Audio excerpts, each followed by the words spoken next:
Maybe we're saving the heartland for the last, but compassion, the wellspring of all religion. I'm correct in saying the golden rule, love for the other. How does that fit into your study and also the public discourse today? Well, I've been pushed back and back and back to compassion time and time again. Not because I had a particular bee in my bonnet about it. In fact, I did not experience religion as compassionate, I have to say. I didn't associate it, I'm afraid, with compassion much. But I kept coming in my studies. At every point, the religions say the test of any true spirituality is compassion. And every single one of the world faiths has developed a version of what's known as the Golden Rule, which has various forms. Always treat all others as you would like to be treated yourself, or do not treat others as you would not like to be treated yourself. And they say that this is the essence of faith. Confucius was the first, as far as we know, to formulate the Golden Rule. And his disciples asked him, Master, which is the central thread that runs through all your teaching and that pulls it all together? And which of your teachings can we put into practice, notice, not just think, but put into practice all day and every day? And Confucius said, Shu, which can be translated likening to the self. Look into your own heart. Discover what it is that gives you pain, and then refuse under any circumstance whatsoever to inflict that pain on anybody else. Do not do to others what you would not like them to do to you. Now that, he said, you do it all day and every day. Not just say, right, that's my good deed for the day, and then returning to our lives of unkindness and greed and unpleasantness all day and every day. If we did that, if every single moment we were about to say something vile, say, about an ex-wife, or an annoying sibling, or a colleague with whom we're at war, and then say, how would I like that said about me and mine, and desisted, in that moment we would have gone beyond the self and achieved what the Greeks called ecstasis, which doesn't mean an exotic trance, it means stepping outside the self, getting outside the self.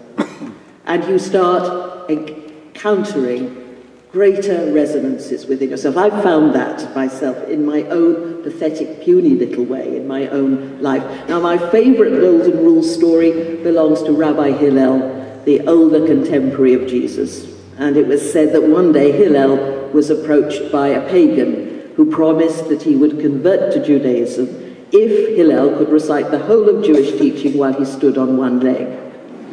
And Hillel stood on one leg and said, that which is hateful to you, do not do to your neighbor. That is the Torah, and everything else is only commentary. Go and study it. And what an astonishing, deliberately provocative, in that wonderful rabbinic way, what a statement. No mention of God or the creation of the earth or the 613 commandments of the Torah, Mount Sinai, or the Promised Land. That is all commentary on the Golden Rule.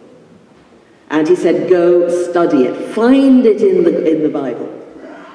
And the rabbis said that tried to do this. The early rabbis of the Talmudic age said that the central principle of Torah was love of God and love of neighbor, or love thy neighbor as thyself. And they would make Scripture speak to that. St. Augustine, again, have I probably not mentioned St. Augustine yet? I've spoken to so many people, I forget what I've said to whom. But St. Augustine, the founder of the Western Christian tradition in many ways, said, if a scriptural text seems to preach hatred and violence, you must give that text a new interpretation. interpret it allegorically, and make it speak of charity. It's an effort. It's not just, and it's not enough, the religions say, to confine your benevolence to your own group. You must have what another Chinese sage called yan ai, concern for everybody. Love the stranger, says Leviticus. And love in Leviticus, it does not mean that we're to be filled with kind of soggy affection or emotional tenderness. Feelings that don't come into this. Of course, it's nice to get affection as a bonus, but feelings come and go, we know. We know how ephemeral our emotions are, and how dependent they are on the state of our digestion, or whether we've had a good night's sleep or not. So it's not, this Leviticus is a legal text, and talk about feelings and emotions would be quite out of place, as they would in a Supreme Court ruling.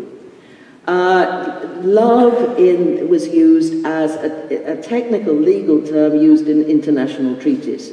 Two kings would promise to love each other, which didn't mean they had to fall into each other's arms, but that they had to look out for each other, be loyal to one another, give each other practical help, look out for each other's best interests, come to each other's defense if they were in danger.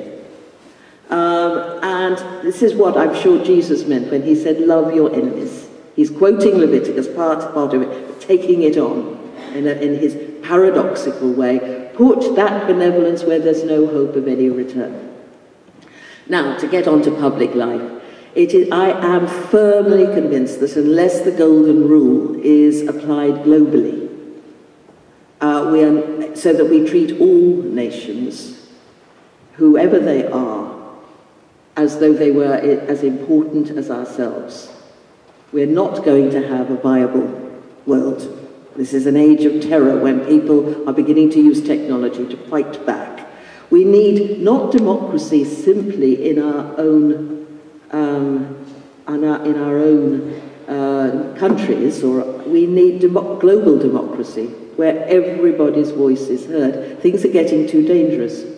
And the churches and the synagogues, the mosques, the religions who've got this fantastic ideology should be making a great contribution to this, one of the main tasks of our time, which is to build a global community where people of all persuasions and all races can live together in respect and harmony. And if we don't achieve that, I shudder to think what will happen to us. And yet the religions are seen as part of the problem.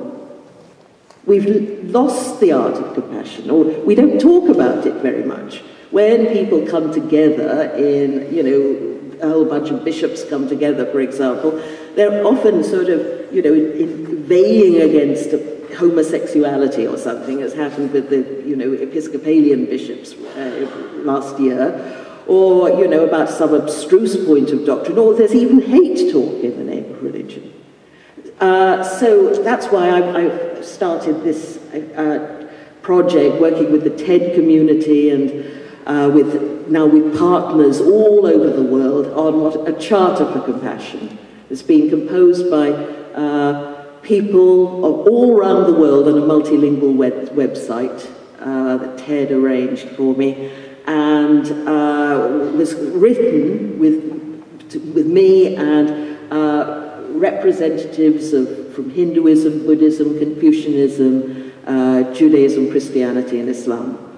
A cooperative effort at a time when religions are so often seen at loggerheads. And whatever our differences, and we have differences, and some of them are revealing and interesting, significant and important, but this we have in common.